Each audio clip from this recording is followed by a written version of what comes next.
નવસારીના ગણદેવી તાલુકામાં ધોધમાર વરસાદ ખાબક્યો છે અને ભારે વરસાદથી દેવધા ટાઇડલ ડેમમાં પાણીની આવક થઈ છે।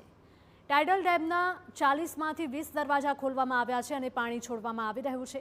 ડેમના દરવાજા ખોલાતા જ અંબિકા નદીનું જળસ્તર વધવાની સંભાવના છે।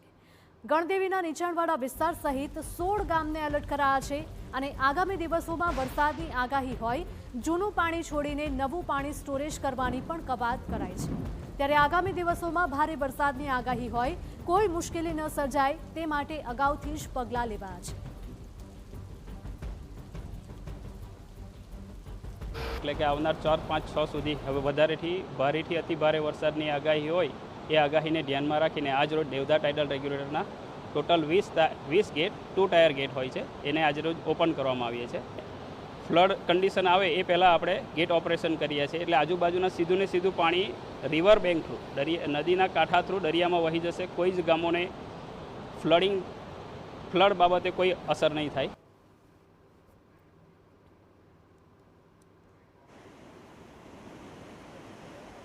ગણદેવીમાં ધોધમાર વરસાદ ખાબકી રહ્યો છે અને તેને લઈને જ જળાશયોમાં પાણીની આવક વધી છે। દેવધા ટાઇડલ ડેમમાં પાણીની ભરપૂર આવક થઈ છે તો સારા વરસાદ અને ડેમમાં પાણીની આવકને પગલે ખેડૂતોમાં પણ ખુશીની લહેર છે।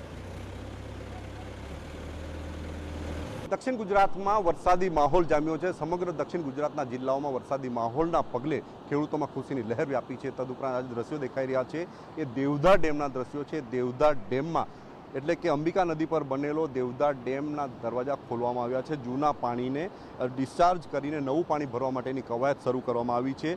ગણદેવી તાલુકા માટે જીવાદોરી સમાન ગણાતા દેવધા ડેમના દરવાજા ખોલવામાં આવ્યા છે। ખાસ કરીને દેવધા ડેમના 40માંથી 20 દરવાજા ખોલવામાં આવ્યા છે અને પાણી છોડવામાં આવી રહ્યું છે। અંબિકા નદીના કેચમેન્ટ એરિયામાં બનાવવામાં આવેલો દેવધા ડેમ આ વિસ્તાર માટે મહત્વનો ગણાય છે અને આ જે ડેમ છે એના મારફતે બિલીમોરા નગરપાલિકા, ગણદેવી નગરપાલિકા તદુપરાંત અલગ અલગ ગામો જે છે એ ગામોના લોકોને પીવાના પાણીની અને સિંચાઈના પાણીની જે કંઈક વ્યવસ્થા મળે છે। હાલ ડેમમાંથી પાણી છોડવામાં આવી રહ્યું છે જેને લઈને નજીકના જે કંઈ ગામો છે એમને એલર્ટ કરવામાં આવી રહ્યા છે। ખાસ કરીને આ જે પાણી જે છોડવામાં આવી રહ્યું છે એનાથી કોઈ નુકસાન ન થાય, કોઈ જાનહાનિ થાય એના માટે લોકોને નદી કિનારે ન જવા માટે પણ તાકીદ કરવામાં આવી છે। આ વિસ્તાર માટે મહત્ત્વનો ગણાતો પીવાના પાણી અને સિંચાઈ માટે મહત્ત્વના ગણાતા ડેમને લઈને લોકોમાં ખુશીની લહેર વ્યાપી છે અને ખાસ કરીને આ ડેમના કારણે જે કંઈક આ વિસ્તારનું જે કંઈક જળસ્તર છે એ પણ ઊંચું આવ્યું છે। ખેડૂતોમાં જે કહી શકાય કે ખેતીમાં પણ મહત્ત્વની ભૂમિકા ભજવે છે। આ વિસ્તારના યુવાનો છે એમની સાથે વાત કરીશું। કેટલો મહત્ત્વનો છે આ ડેમ આપણા માટે?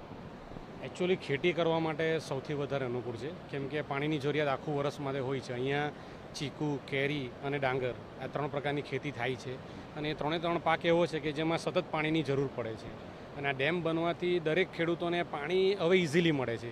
જેના માટે પહેલાં નહેર ઉપર કે બીજું કોઈ વ્યક્તિ પહેલાં પર ડિપેન્ડ રહેવા પડતું એની જગ્યા ઉપર અત્યારે આ ડેમ બનવાથી દરેક ખેડૂતોને એકદમ આરામથી અને સહેલાઈથી પાણી મળતું થઈ ગયું છે। બીજી એક વાત કરીએ તો આ વિસ્તારમાં જે કંઈક સિંચાઈ માટે કેવું મહત્ત્વનું પીવાનું પાણી કેવું? સરસ પાણી છે સિંચાઈનું।